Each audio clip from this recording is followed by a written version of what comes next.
Hello and welcome to New Filmmakers Los Angeles. I'm delighted to be joined here with Nancy Webb, who did the fantastic film Becca, and we're going from LA to Montreal today. So we're going around the States, which is cool, and around North America.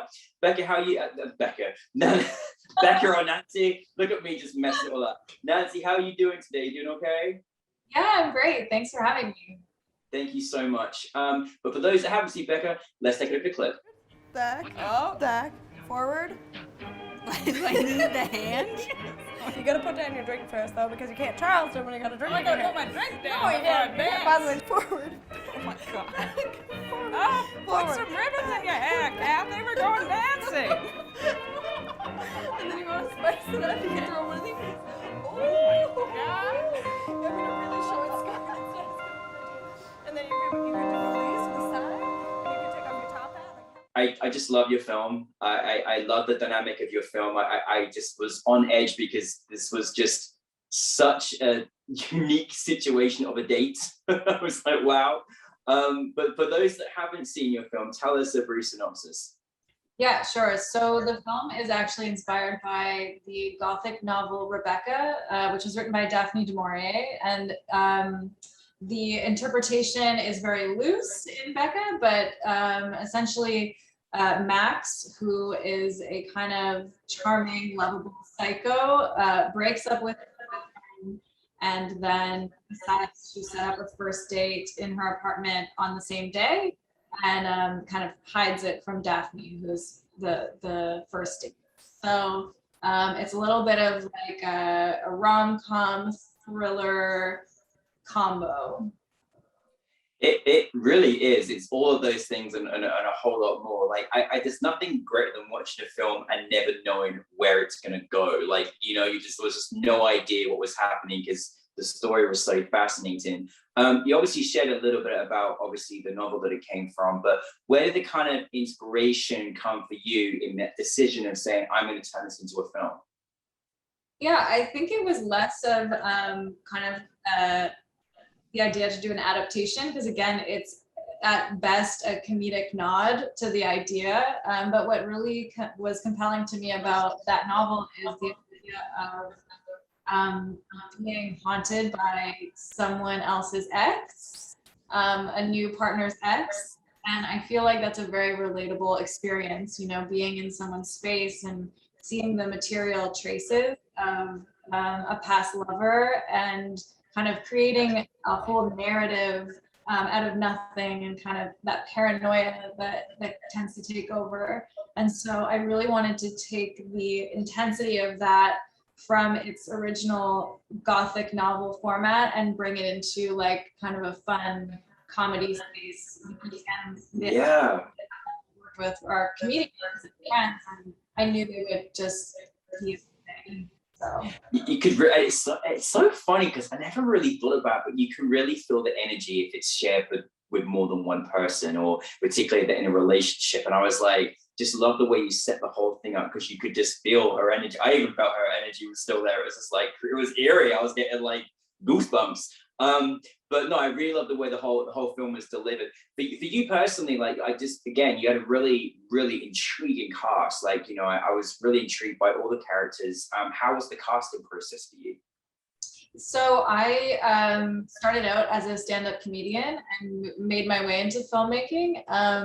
And Amanda McQueen, who plays Max, and Amelia Hellman, who plays Daphne, are both friends that I met through the comedy scene in Montreal.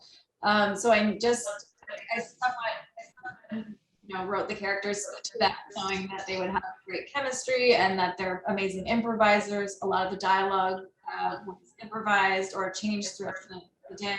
Ooh, Yeah. that's fascinating. So for you as a director, like how is, because I'm just curious for any filmmakers out there, obviously you've got great skills and, you know, comedic skills, but like how is that process for you when you on set? How do you play? Yeah, so I wrote a very detailed outline so that we would have a really solid structure, and then we would be able to kind of experiment a little bit on the day of the shoots, because we knew, you know, where we were going and the plot points that we needed to hit.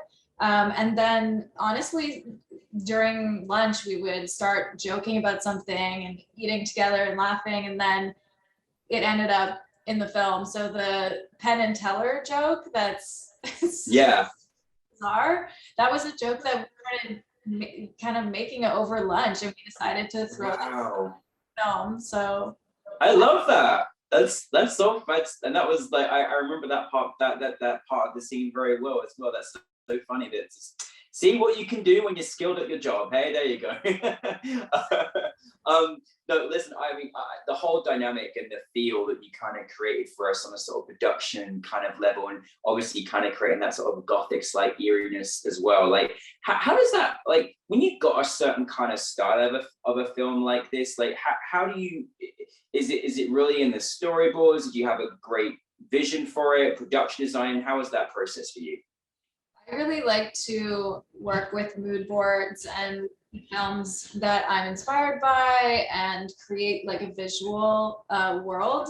I'm pitching something, you know, to a cinematographer that I'm working with and the actors as well. So we had a really strong sense of what we wanted the mood to be and the vibe, and we really wanted the sense that time was sort of like oozing by, and it was a very like kind of space that contained the story. And so I think, yeah, for me, it's really important to look, you know, I'll just get screen grabs from other films that I really love the visual aesthetic of, but that for me is very important to have a strong sense of that.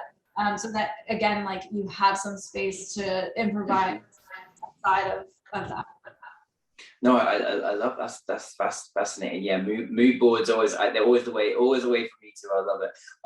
And what would you kind of say making this project was the sort of some of the bigger challenges you had, either, you know, on set or pre-production or post? What was the bigger challenges you had? That's a great question. There are always challenges when you're making an independent film. So Becca was made in under 24 hours, shot in under 24 hours, and we had, yeah, and we had a casting crew of all women, and it was like no budget.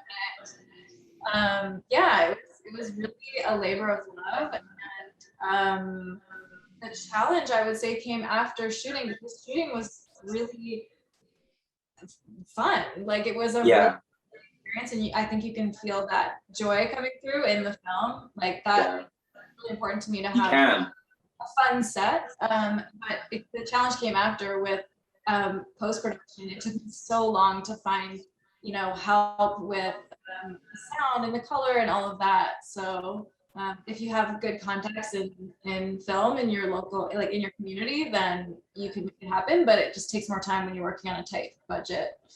Wow, well, it's amazing what you can do in 24 hours though, like unbelievable. So congratulations, you know, on that as well. And I love that the whole cast and crew were female as well. So that's why it went so smoothly. Okay, and that's why.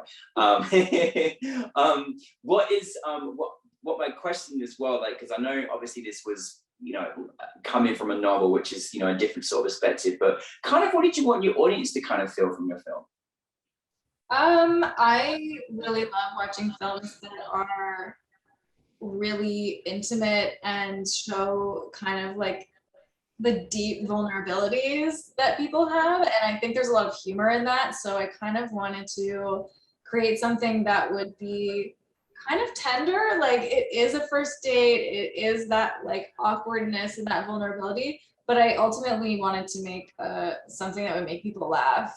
Like I, from a comedy background, it's really hard to do that, and I'm really glad that that's been the response, that people are like, and I put time watching it. Like it's that simple. I think for me, it's a truly garbage world, and we need to laugh. So yeah, that's agreed. No, I love that there was the dynamics of you know, dark, you know, humor as well as this, you know, romantic thriller is really all worked wonderfully well. What is next for you, Nancy? So right now I'm actually not even in my apartment. I'm working with a friend. We're in the writing stage of a found footage horror film that we're shooting in October, and it's actually Amanda McQueen, who plays Nancy, starring in it. And it's about a disgraced queer influencer couple that hires a pregnant videographer to help them rebrand and redeem themselves. But then obviously the horror element comes in, and you can imagine that things get a little bit scary. So that's great. So, yeah. So is it still got touches of comedy in it? Is there still elements of that? Yes. Oh, I love it's so wonderful when you're skilled in one area, but you go and do dramas or go and do other kinds of stuff as well, even though you're obviously a great comedian. So just finally, maybe from this project, we've got predominantly a filmmaking audience. Is there kind of any message you want to share with any filmmakers to sort of in their consideration of making their films, or any advice that you kind of go by when you're creating art? Yeah, again, I mean, I have two quick pieces of advice. One is rely on your community. So ask people questions, offer to be, to help out on their films, like create an exchange. If you don't have money or funding, it's the best way to get into things is to really rely on your community. And the second piece of advice is don't assume that an uncomfortable, terrible experience on set is going to make an amazing work of art. It probably should be fun because you're not going to make a lot of money making independent films. So try to make a nice space on set as a director. I think that's such important advice we don't hear often enough, is just the environment that we get to create on these set experiences. And I think it's not said enough, like have fun, it hasn't all got to be stressful, and stressful enough as it is putting a film together anyway. Well, Nancy, I love your work. I really do. I love your artistic vision. I'm ready for the next project. But thanks so much for bringing Becca to us. You do a really fantastic job. So thank you very much. Thanks so much, Danny. Awesome. Thank you.